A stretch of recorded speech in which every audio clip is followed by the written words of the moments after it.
Hare Hare, Hare Rama, Hare Rama, Rama Rama, Hare Hare.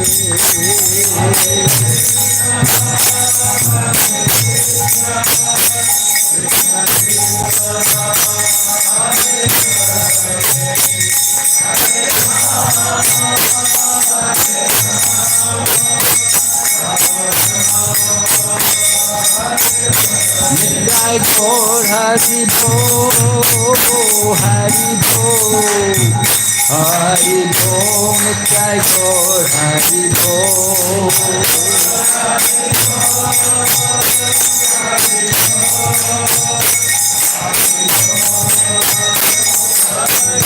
Jai Jai Prabhupada, Prabhupada, Prabhupada, Jai Srila Prabhupada.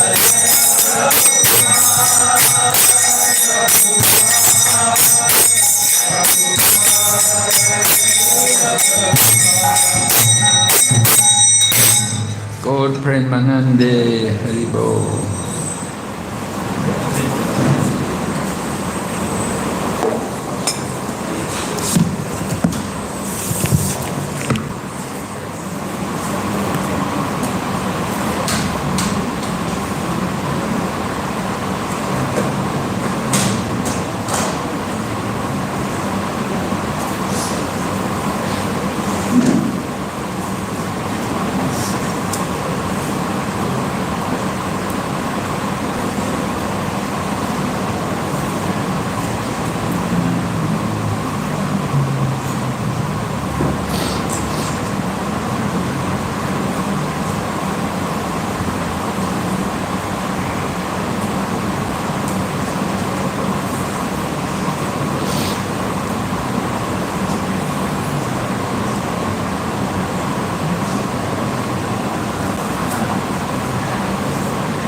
Om Namo Bhagavate Vasudevaya. Om Namo Bhagavate Vasudevaya.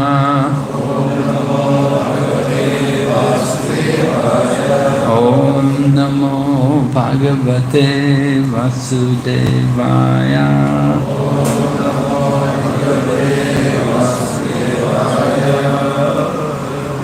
Want to look tonight at third chapter, text number 41. Chapter 3, of course, is Karma Yoga.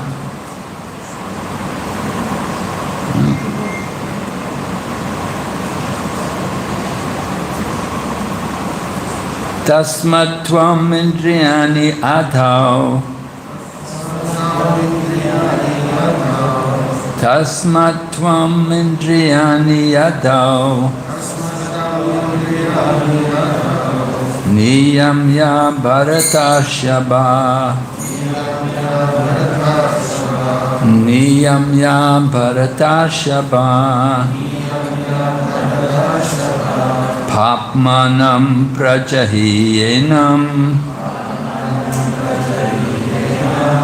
Papmanam prajahiyenam.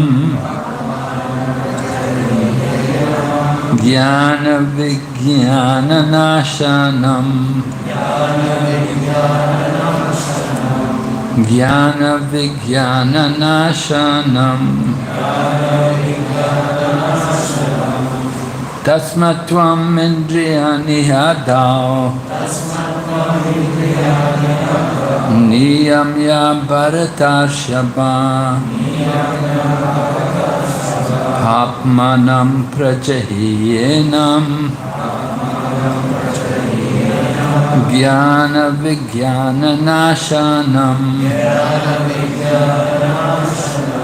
Tasmat tvam indriyani adhau. Niyamya bharatashyabha. Papmanam prajahihyenam Jnana vijnana nashanam.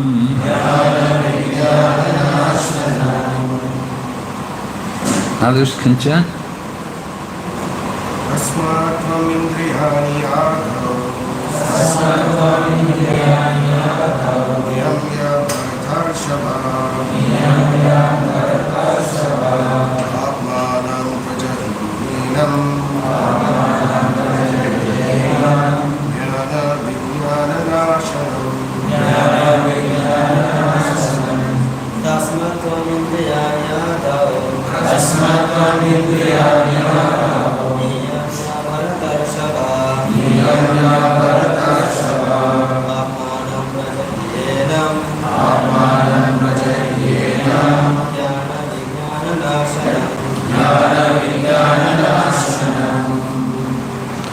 Marriages? Anybody?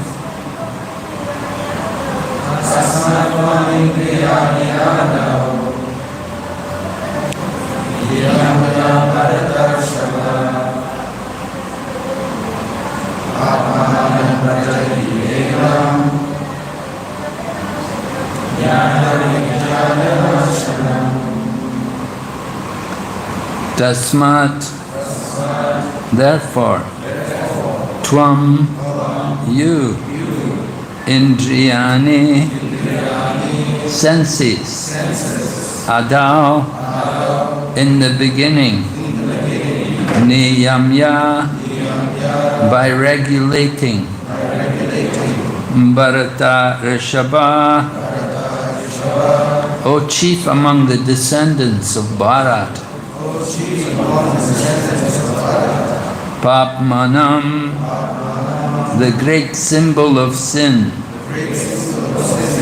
Prajahi, curb, he, certainly, Enam, this, Jnana, of knowledge, Vijnana, and scientific knowledge of the pure soul.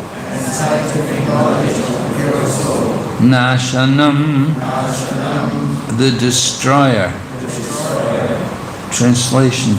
Therefore, O Arjuna, best of the Bharatas, in the very beginning, curb this great symbol of sin, lust, by regulating the senses, and slay this destroyer of knowledge and self-realization. Purport by Srila Prabhupada. The Lord advised Arjuna to regulate the senses from the very beginning so that he could curb the greatest sinful enemy, lust, which destroys the urge for self-realization and specific knowledge of the self. Gyan refers to knowledge of self as distinguished from non-self, or in other words, knowledge that the spirit soul is not the body. Vijnana refers to specific knowledge of the spirit soul's constitutional position and his relationship to the Supreme Soul. It is explained in the Srimad Bhagavatam 2.9.31, Jnanam paramaguyam me yat vijnana samanvitam sarahashyam tad angam cha grihana graditam maya. The knowledge of the self and the Supreme Self is very confidential and mysterious, but such knowledge and specific realization can be understood if explained with their various aspects by the Lord Himself. Bhagavad Gita gives us that general and specific knowledge of the self. The living entities are part and parcels of the Lord, and therefore they are simply meant to serve the Lord. This consciousness is called Krishna consciousness. So from the very beginning of life, one has to learn this Krishna consciousness, and thereby one may become fully Krishna conscious and act accordingly. Lust is only the perverted reflection of the love of God, which is natural for every living entity. But if one is educated in Krishna consciousness from the very beginning, that natural love of God cannot deteriorate into lust. When love of God deteriorates into lust, it is very difficult to return to the normal condition. Nonetheless, Krishna consciousness is so powerful that even a late beginner can become a lover of God by following the regulative principles of devotional service. So, from any stage of life, or from the time of understanding its urgency, one can begin regulating the senses in Krishna consciousness, devotional service of the Lord, and turn the lust into love of God, the highest perfectional stage of human life. Om Jnanatimirandasya Jnananjana Shalakaya Chakshurunmilitam Yena Tasmai Shri Gurave Namaha. Shri Chaitanya Manobhistam Stapitam Yena Bhutale Swayam Rupa Kadamayam Dadati Swapadantikam Bandeham Shri Guru Shri Yata Padakamalam Shri Gurun Vaishnavamscha Shri Rupam Sakrajatam Sahagana Raghunathan Vitam Tam Sajevam Sadvaitam Savadutam Parijana Sahitam Krishna Chaitanya Devam Shri Radha Krishna Padan Sahagana Lalita Shri Vishaka Nitamscha Hey Krishna Karna Sindhu Dinabandhu Jagatpate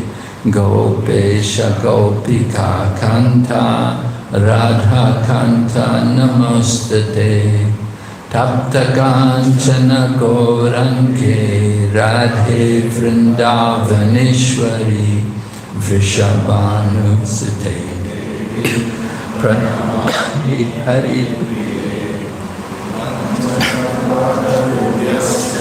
Kripa Sindhu Bhayevacha Patitanam Pavanidyo Vaishnavilyo Namo Namah. Nama Om Vishnu Padaya Krishna Prestaya Bhutale Srimati Bhakti Vedanta Swaminiti Namane Namaste Saraswati Devi Gauravani Pracharine Nirvisesha Shunyavadi Paschatya Deshatarine Jai Shri Krishna Chaitanya Prabhu Nityananda Shri Advaita Gadadhar Shri Vasati Gaur Bhaktavinda Hare Krishna Krishna Krishna Hare Hare Hare Rama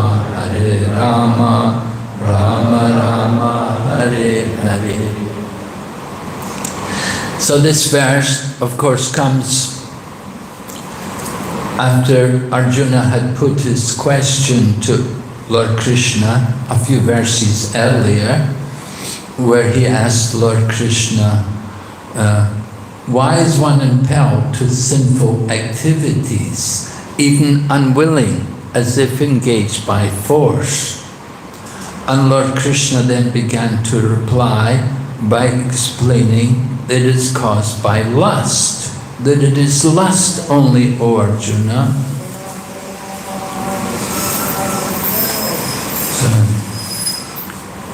Lord Krishna replied that it is lust, Arjuna, which is born of contact of the modes of material nature and later transformed into wrath.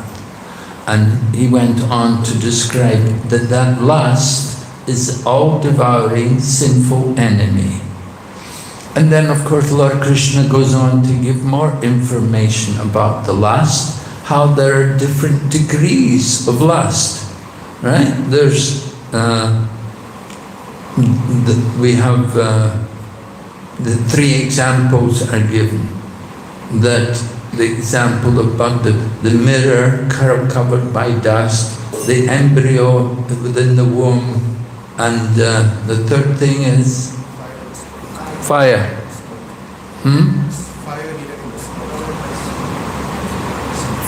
The fire, the burning fire. Oh, the smoke, right, the smoke from the fire. Anyway, three different degrees of lust. And Lord Krishna also identifies where this lust is found. That it's in the senses, but it can also be in the mind. And it can even be in the intelligence. So this is surprising to understand how lust can pervade not only the senses, but also the mind and all the way up to intelligence. So intelligence covered by lust, of course, is going to give us some problems. As described here, Prabhupada says that this lust takes away the desire for self-realization. As we become more influenced by that form of lust, then we lose our interest in self-realization. And we think, oh, it's not so important. We think chanting Hare Krishna is not so important. Or studying Shastras, it's not so important. Our intelligence can misdirect us in that way to think that, oh, it's not worth all the trouble. Why you take so much trouble? Like, we will make many excuses. And in this way, the lust is influencing us and stopping us from progressing in spiritual knowledge and spiritual realization. So, in the verse, Lord Krishna has described Jnana Vijnana Nashanam. So Jnana and Vijnana, knowledge, and Vijnana is realization of that knowledge. Both of these qualities are qualities of a Brahmana, someone situated in the mode of goodness. He's expected to have both knowledge and realization. So Prabhupada in the purport explains what is knowledge. First of all, that knowledge is to understand that I'm not the body, that I'm a spirit soul. So that's not very difficult. Quite a few people can manage to achieve that. But Vijnana is a little more difficult because Vijnana refers to the realization of our relationship as spirit souls, our relationship with the Supreme Soul. So people have difficulty understanding that. A lot of people, if they may understand their soul, but they don't understand that there are two souls. There's the individual soul and there is the super soul. There's the Supreme Lord also, who is known as Paramatma. And so Vijnana is knowledge of that relationship between the soul, the individual, and his relationship with the Supreme Soul. So these two things are destroyed by lust. We forget that we have a relationship with the Supreme Lord. That's something people often like to do. There was one famous Englishman. He wrote a book, Confessions of an Atheist, and he described why he was an atheist.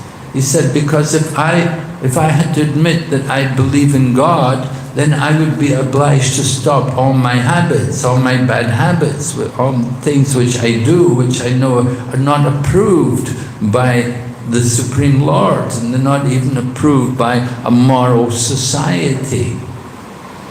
So people like to accept atheism because it gives, they think, I'm free to do what I want. Of course, they're not free. They're thinking they're free, but that is also the lust, that is the illusion, that they're thinking they're free where they're actually controlled by the modes of nature. Because everyone is ultimately controlled by these three modes of nature. Under the material energy, the modes of nature are causing us to act in different ways. Until we can actually transcend the material nature by coming to the spiritual platform, and of course that has to be done by taking up Krishna consciousness. So Srila Prabhupada explains the importance of learning Krishna consciousness from the beginning. And Srimad Bhagavatam, Prahlad Maharaj, of course, he mentioned that also. He said well, he was in the Gurukula at the time, so it was appropriate to say to the other boys in the Gurukul that from the beginning of life we should take up Krishna consciousness. And he mentions Kumar Acharet Pragno Dharmam Bhagavatamiha. Just like this man here, as a young boy, he was also fortunate that he was brought up in Krishna consciousness, coming regularly to the temple. It's a great opportunity. It's very fortunate birth to get that start in life, to become Krishna conscious. So then it becomes so much easier to be Krishna conscious. And Prabhupada in the purport talks that the love of God, which is our nature as living entities, we're meant to love God, but that love of God can deteriorate into lust, that we forget our relationship with God. And instead of looking at God, we simply look at the material world and we think about enjoying the material energy. And we forget who is actually the proprietor. We just forget about him, put him out the picture, and just think about our own self. So we forget that we're spiritual beings, and we forget we have a relationship with the Supreme Spiritual Person. We forget all that. And then we just think about enjoying. And there's nobody to question us. Of course, if you're an atheist, if you think like that, then there's nobody to question you. There's nobody who will challenge you. And this is the problem. So Prabhupada says it's very difficult to return to the normal condition. Normal condition is understanding ourselves as a spiritual being. So once we've engaged in the different activities of the material world, then it becomes difficult to give them up. You become caught in them.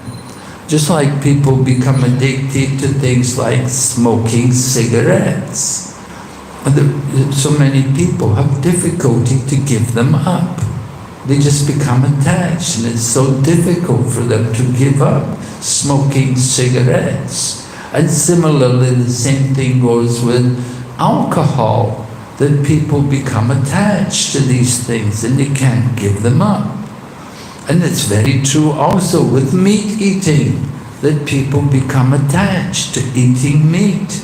And they think if there's no meat, they haven't had a proper meal. They actually think like that. This is how lust works, that it covers our real knowledge. And very difficult to come to the proper standard, to the proper consciousness. We become attached to all of these different activities. Very difficult to give them up. But Prabhupada says Krishna consciousness is so powerful that even a late beginner can become a lover of God by following the regulated principles of devotional service. So of course this is the requirement for Krishna consciousness, that we have to follow the regulated principles. The regulated principles, well, in Bhagavad Gita, where Prabhupada is discussing regulative principles, he explains that regulative principles means things. He doesn't just talk about no meat, fish and egg, no intoxication, no gambling, no illicit sex. But Prabhupada talks about the regulated principles of bhakti yoga. And what are these regulated principles of bhakti yoga? Well, it's things like rising early in the morning and coming to Mongol Arti, and then chanting japa, hearing Srimad Bhagavatam, worshipping the deity, cooking for the deity and offering the food to the deity, then honoring prasadam. These are the actual principles of devotional service. And we have to take up that kind of regulated activity. And in this way, we can train ourselves to conquer over the enemy of lust. And we see how many people, from the beginning of life, they're trained like that, then it's natural for them. They don't think about it. It's just natural for them that they won't want to eat meat or go to drink alcohol or any of these things. But people coming to Krishna consciousness, they find it difficult giving up tea and coffee. Another challenge for people, very difficult. They get attached to their cup of tea. You know, when you travel on a train in India, every morning you will hear chai. You know, the people are coming and the people will open their eyes and put their hand out to get a cup of their tea. And so they become so attached, so addicted to these things.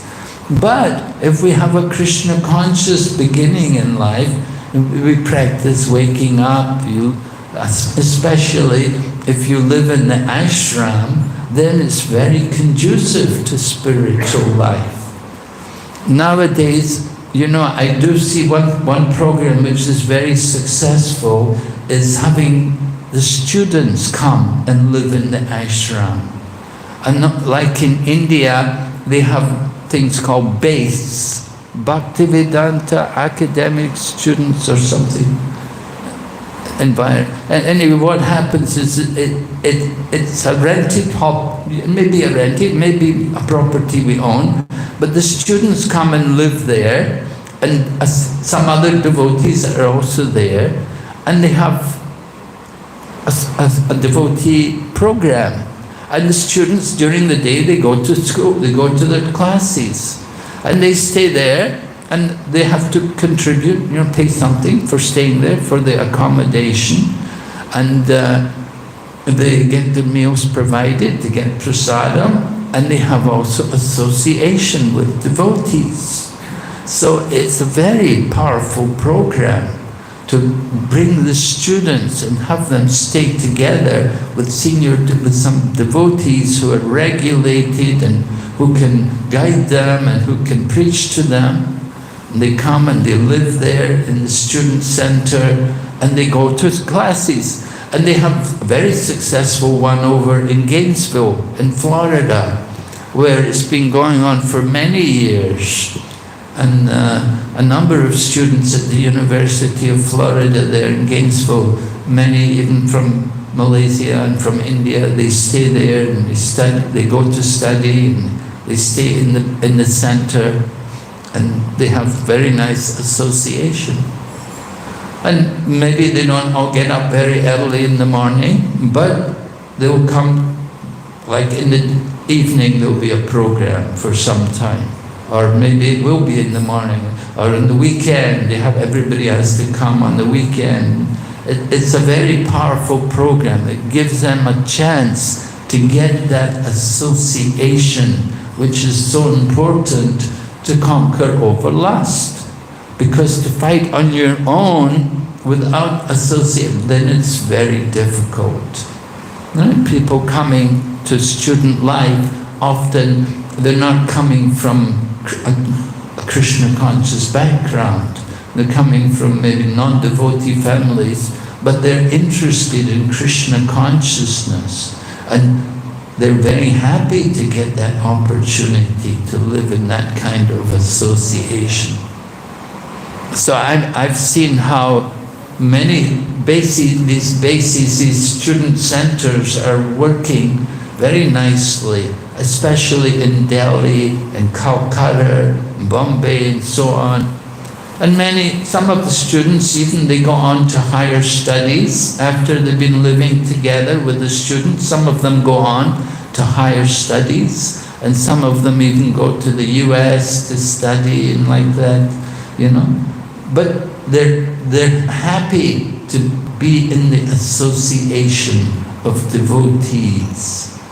So it's important for us. Like I was thinking here that we have a center and we have a lot of space for more people. More people could come and live here, but we could fill it up with students, because there are a lot of students in Kuala Lumpur.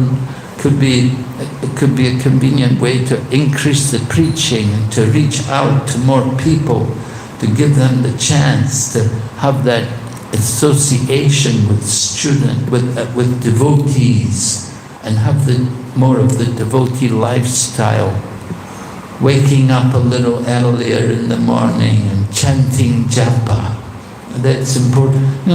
Sometimes if you do it at home with your family, they may not like it.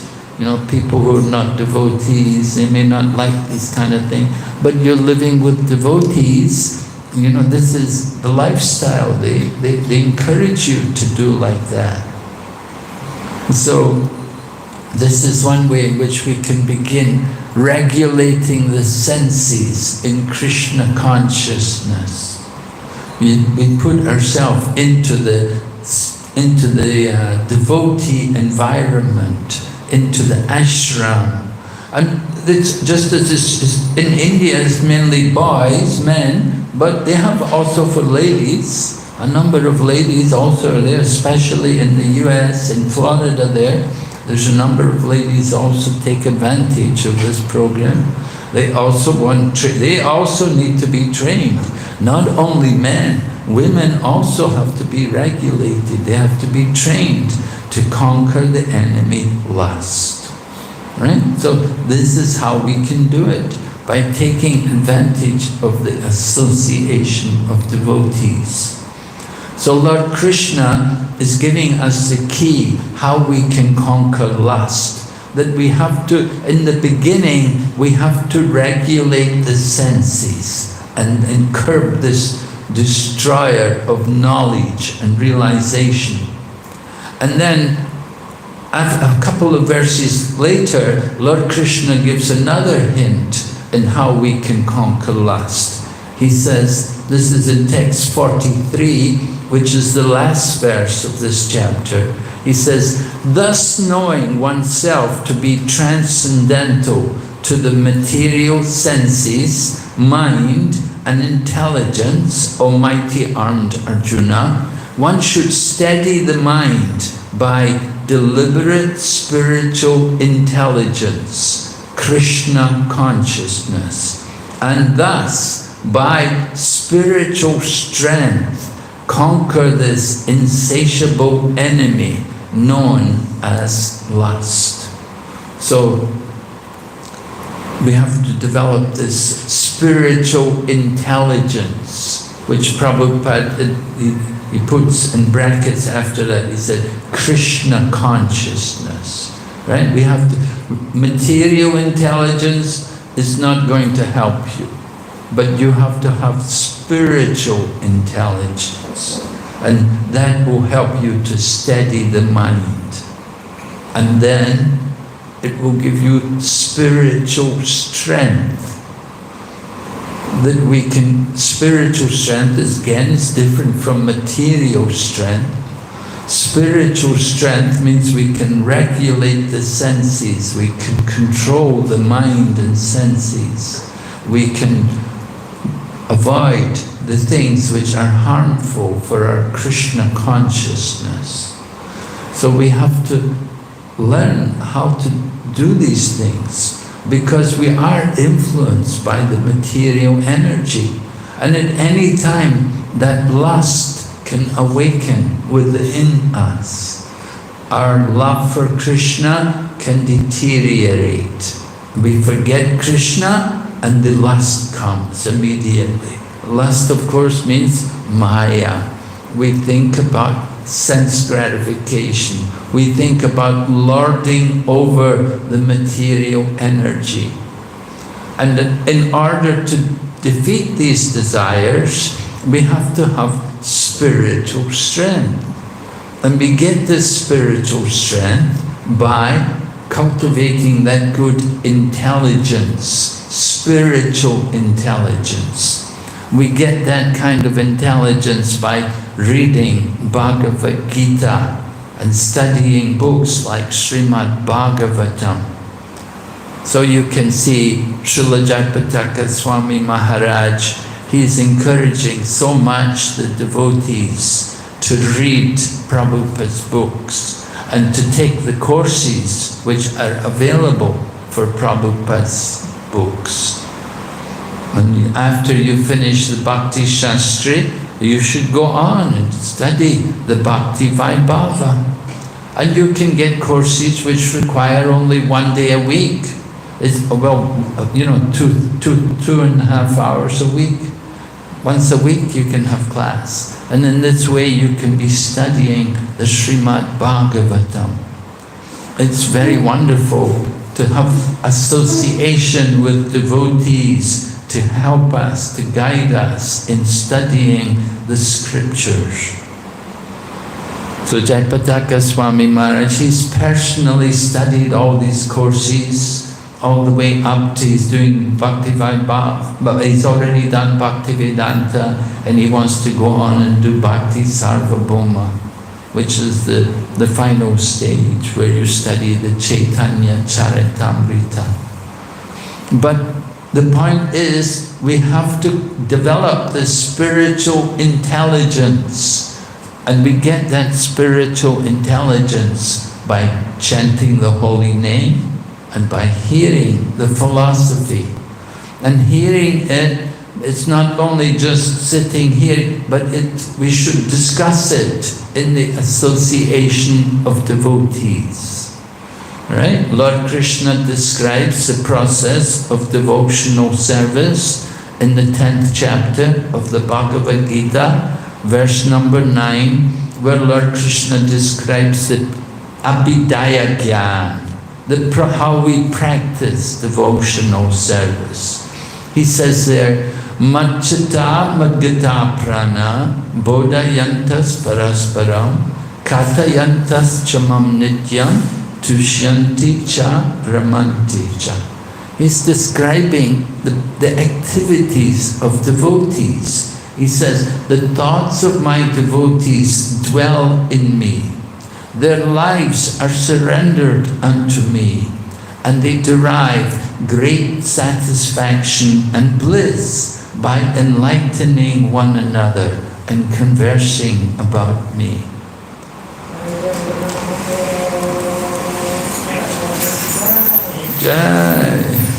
So I'm seeing different places where devotees are organizing, are making arrangements so that they can discuss and they can hear regularly.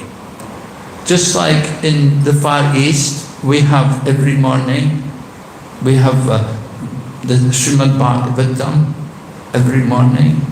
And over the Far East means China, Hong Kong, Taiwan, these places. And every morning class is going on for 1.5 hours or 2 hours every morning. And then I was just in the Middle East, in Damodar Desh, And in Damodar Desh, they have something called Nityam Bhagavata Sevaya. NBS, they call it NBS, Nityam Bhagavata Seva. Every morning, Srimad Bhagavatam class, online. And many devotees listen, they enjoy hearing it. They actually do it in Hindi, because most people are Hindi speaking there. So when I would give class, they would translate it to Hindi. But still, the enthusiasm to hear is so nice that they're so eager. They do class there 6:45 every morning, 6:45 until 7:30 every morning. So it's very nice. They have that eagerness. They want to hear. They know it's very important for them. And we need to also hear regularly. We need to have this program that regularly, every day, we have some reading of Srimad Bhagavatam or Bhagavad Gita. We're cultivating that spiritual intelligence so we can conquer lust. If we hear the regular, and of course hearing is not just only physical presence. You can be sitting there and remember nothing. You don't want to, sometimes people don't want to hear. We talk about Ganta Karn. You know Ganta Karn? Ganta Baji, Madur, Ganta, the bell. And Karn, the ear. So Ganta Karn is such a rascal, he has bells on his ears. So whenever the devotees come, he shakes his head. So he only hears the bells. He doesn't hear the devotees. So some people are like that. They don't want to hear. But if we are serious, we genuinely want to cultivate spiritual intelligence, then we have to do it by this process of hearing and chanting. It's very powerful. It will help us to conquer this formidable enemy, lust. Right? So, Lord Krishna also mentions that we have to know ourselves to be transcendental to the material senses, mind and intelligence. So that's an important point also. If we're still in the bodily concept of life, we're still full of material desires, then it will be more difficult. Therefore, Lord Krishna had just spoken in the previous verse. He said, the senses are superior to dull matter, mind is higher than the senses, intelligence is higher than the mind, but he, the soul, is even higher than the intelligence. So then Krishna goes on, thus knowing ourselves to be spiritual, understanding ourselves to be transcendental to this material energy, then we should steady the mind. That I'm not the mind, I have to control my mind. Don't be controlled by the mind, but conquer the mind. For one who has conquered the mind is the best of friends. And for one who has failed to do so, his very mind is the greatest enemy. So very important for us to conquer the mind. That is why every day we have to do very good japa. One of the very wonderful devotees is His Grace Rameshwara Prabhu. He is now residing in Mayapur, but in the 1970s he was president of the Los Angeles Temple, and he led the Los Angeles Sankirtan movement, and he was very enthusiastic in seeing Prabhupada's books distributed in the 1970s and 80s. So he used to say to devotees, we are training our gladiators to conquer the mind in the arena of japa. Right? He was talking gladiators, because you go out to fight Maya, you're going out to distribute Prabhupada's books in the face of the material energy. It's not a very easy task. They would go out into these airports, and they would really be challenged, you know. So not very easy task, you know. American people are not really very sweet, you know. They can be very heavy, very passionate and nasty, you know.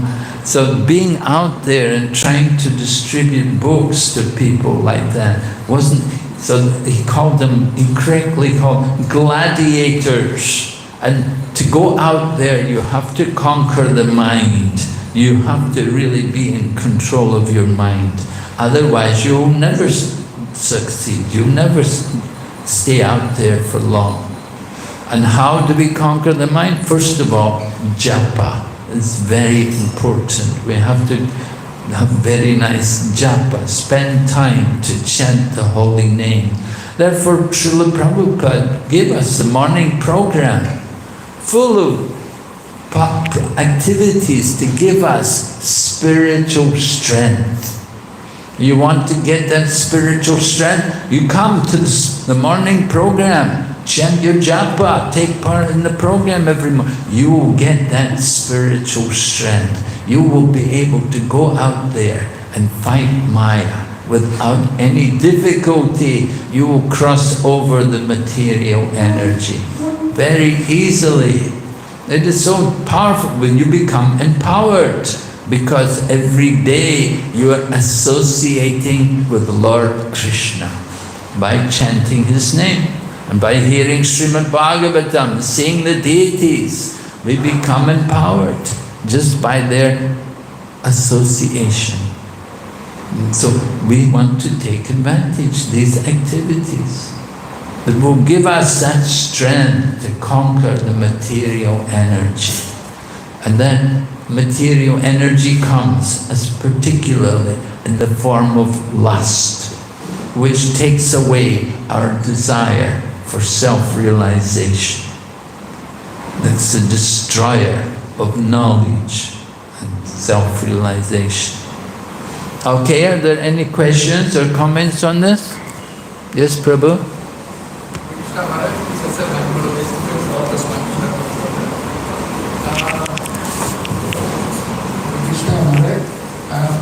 Maya has these two potency. One is the covering potency and one is the throwing potency. Can that be equated to lust, Maharaj? Yes. Yes, certainly. Why do we get thrown? Why are we thrown out of the spiritual world into the material energy? Why are we being covered over by it? Because of forgetfulness of Krishna. When we forget Lord Krishna, then that's immediately we're out. You're not allowed anymore in here. I'll get out of Vaikuntha. You're not, because we're thinking about enjoying, separate from Krishna. So we don't belong anymore in the spiritual world. By nature, we are all tatastha shakti. We are marginal potency. So we have that free will. Krishna does not force us that we have to remain in the spiritual world. By nature, we are all meant to be Krishna conscious, but we have that free will, we have that marginal independence. What is that independence? Either we have to choose between Krishna and Maya. And as soon as you choose Maya, boom. It's like sitting in the airplane and you have an ejection seat. You know, your plane may get hit by a bomb or something. You know, you press the button and your ejection seat, you're out of the plane, right? And so like that, we come out of the spiritual world. We fall out, we're thrown out. There was one nasty man, he was preaching against Lord Jagannath, and he came to Jagannath Puri. And he just came and he told him, get out from here. You're not allowed in this Purushottam Kshetra. You get out from here. He was a disbeliever in Lord Jagannath. So they just told him, get out. You're not allowed in this place. This is Purushottam Kshetra. This place belongs to Lord Jagannath. You don't accept Lord Jagannath? Get out. We don't want you here. And that's what happens in the spiritual world. As soon as we think about enjoying separate from Krishna, out, we come into the material world. And we come into the material world and, we get covered. Covered. The more we think about trying to enjoy and exploit, and conquer, like that, the more plans we have for material sense gratification, the more the coverings come. With different births and different lives, we're getting more and more covered and identifying more and more with the material energy. So those two potencies, they're very much related to lust. Where there is no lust, then there is love. Love prema, love of God, real love of God. So where there is no love of God, then there is this lust, this desire to exploit, to enjoy the material world independent of God. So that keeps us in the material world, that illusion. Okay? Any other question?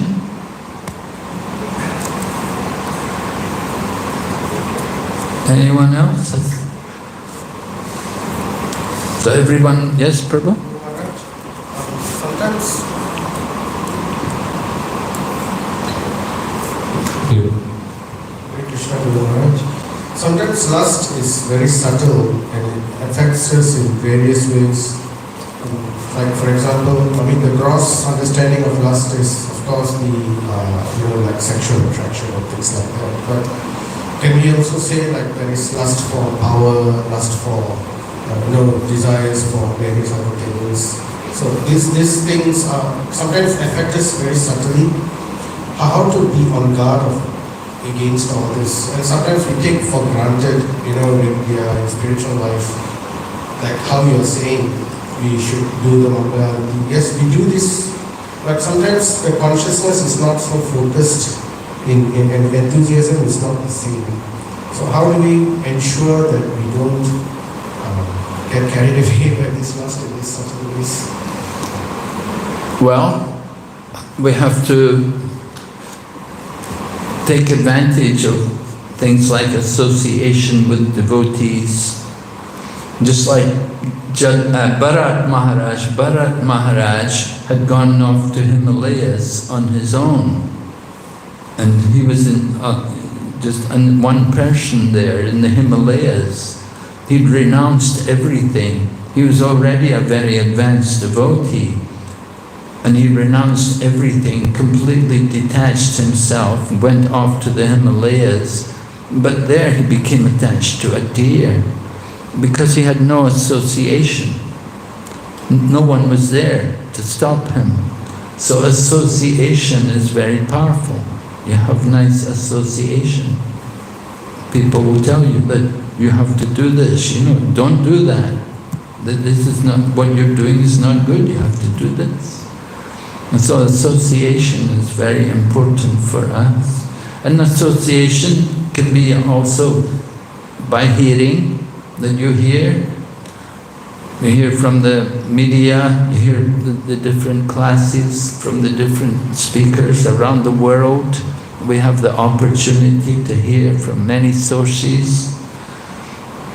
So it's important to take advantage of the things which are available, which technology is provided for us to help us to conquer Maya and to keep us in Krishna consciousness.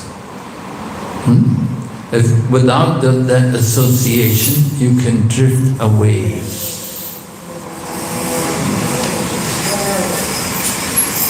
Just like if you're in a boat, and if you don't have the anchor there, you may be sitting in the boat, and as the tide goes out, the boat goes out, and you wake up in the middle, you find yourself in the middle of the ocean. You didn't notice anything, but somehow the boat just drifted out there into the middle of the ocean before you knew it.